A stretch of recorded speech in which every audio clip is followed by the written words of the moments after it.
The Taming of the Shrew is one of Shakespeare's earliest plays and one of his most controversial. Everything, from the name of its heroine to its ideology of gender relations, is contested, to the extent that it's impossible even to begin with a neutral synopsis of the play. Here's why it's impossible. The Taming of the Shrew centres on the courtships of the two daughters of the Paduan merchant Baptista, Catherine and Bianca. The elder, Catherine, is apparently the shrew of the title, a woman who, depending on how you look at it, is feisty and independent, lonely and misunderstood, or strident and antisocial.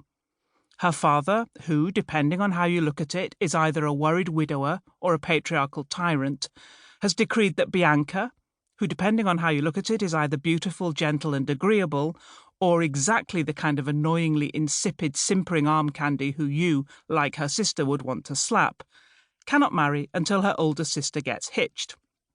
The stage is set for the entrance of Petruchio, who, depending on how you look at it, is a quirky and unorthodox guy who knows his own mind and wants a woman who knows hers, or a psychopathic bounty hunter with sadistic and misogynistic tendencies. So Catherine and Petruchio are paired off against Catherine's will, in a relationship which, depending on how you look at it, is crackling with mutual sexual tension along with a touch of shared S&M domination fantasy, or is cynical, loveless, and enforced by a violently patriarchal society.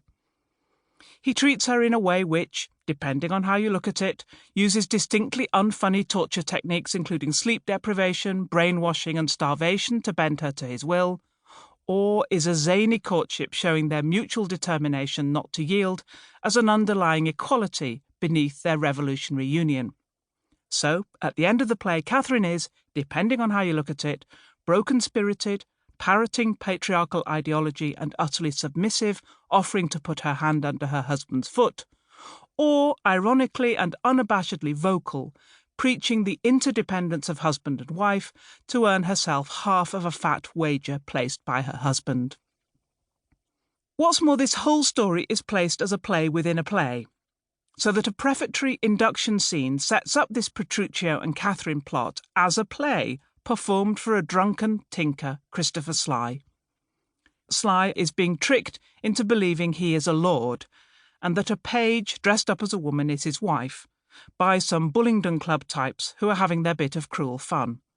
So, depending on how you look at it, the whole story is framed so as to be obviously implausible and fictional, with even the women as men in amateurish disguise, or as a play which radically aligns the lower classes and women as joint victims of a self-serving male establishment. And yes, the names are contentious as well. We used to call the play's female lead Kate, until feminist editors pointed out that this is not neutral either.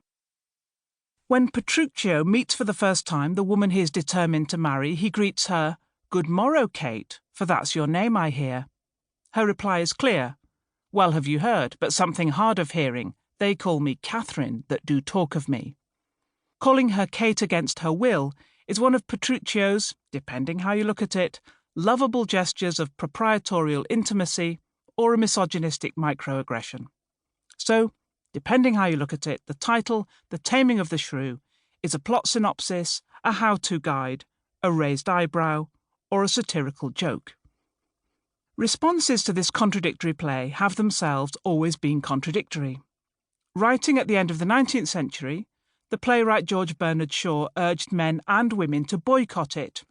No man with any decency of feeling can sit it out in the company of a woman without being extremely ashamed of the Lord of Creation moral implied in the wager and the speech put in the woman's own mouth. But perhaps unexpectedly, Germaine Greer praised the play in her feminist classic The Female Eunuch, suggesting that Catherine has the uncommon good fortune to find a husband who is man enough to know what he wants and how to get it, and further that the submission of a woman like Kate is genuine and exciting because she has something to lay down, her virgin pride and individuality.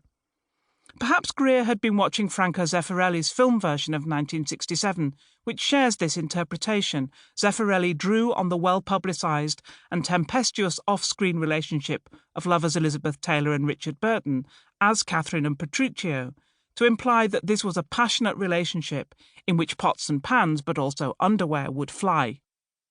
But however much theatrical production and critical interpretation strive to settle the play's ambiguities, I want to stress something different here. The Taming of the Shrew prompts questions rather than answers them. The question of how to interpret the play is hardwired into its very structure and amplified in its ongoing reception.